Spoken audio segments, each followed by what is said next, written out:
Hi everybody. I wanted to just bring you this little video as a reminder. The weather's not very good here in Perth and it hasn't been very good all week. We had a couple of days of sunshine which was absolutely delightful, and that's about it. That's about all we got.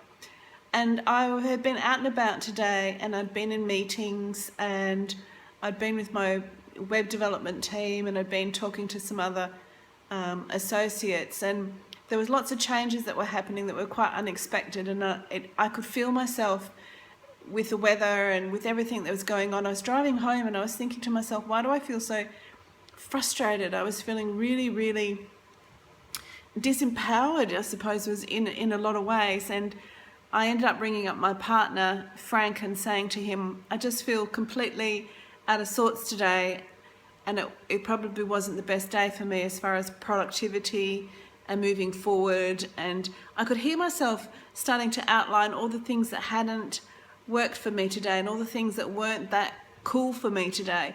And I realized in that split second, I caught myself out, which is something that I'm always teaching my students to do, is to catch themselves out, like autocorrect.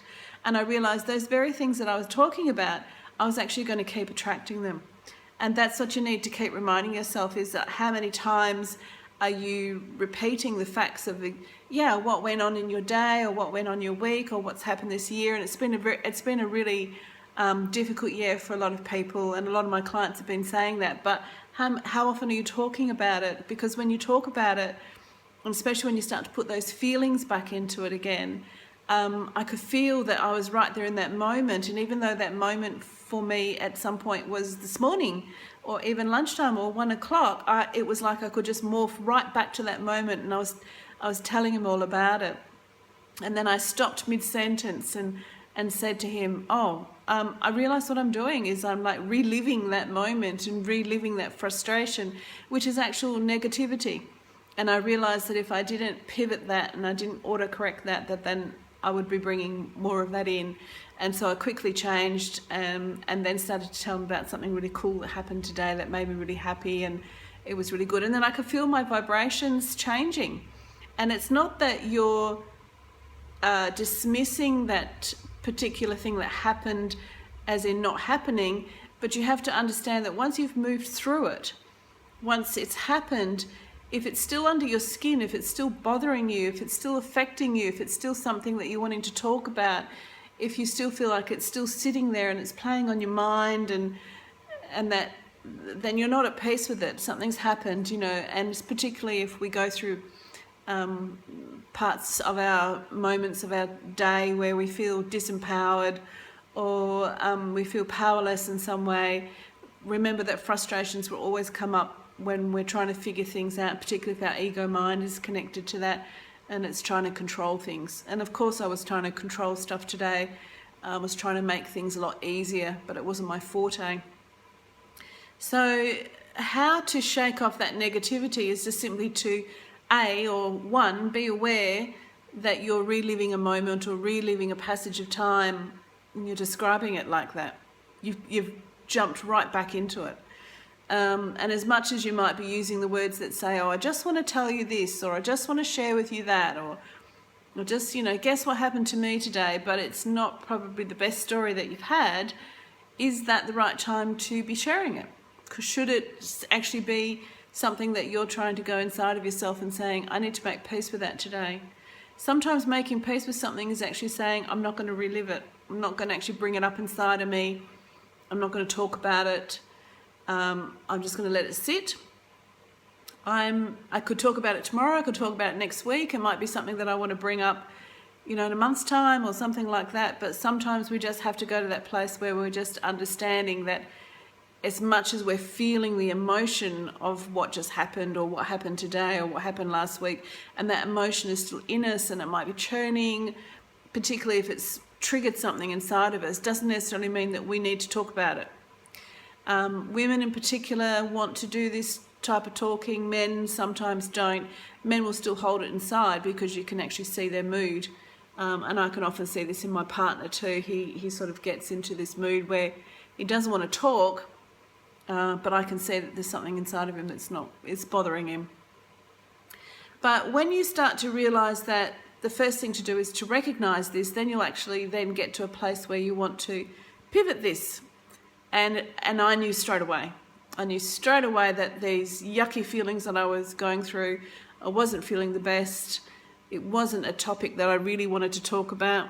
I'm just going to move around the cat. I can see the cat's there. That's my beautiful prince. He's decided he wants to come in and sit with me while I'm talking and bump the camera.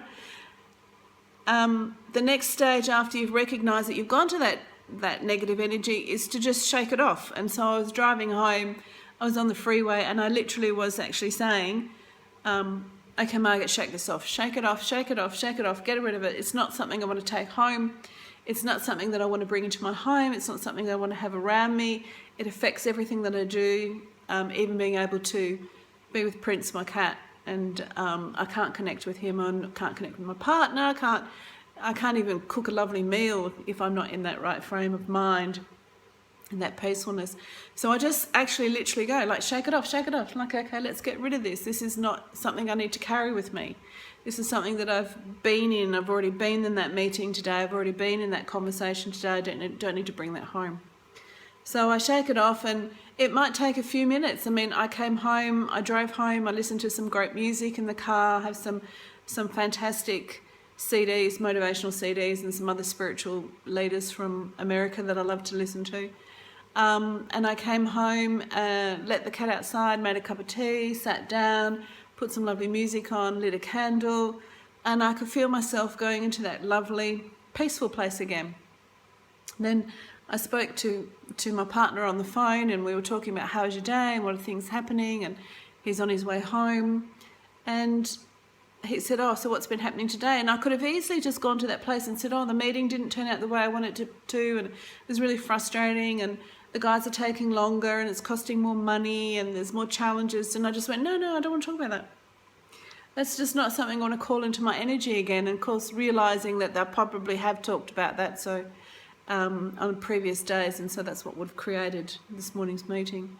So that's how you can quickly shake off negativity, is by realising that you feel those horrible feelings, you feel that frustration, you feel that negativity, and you don't want to feel it. It's almost like saying, oh, get away from me.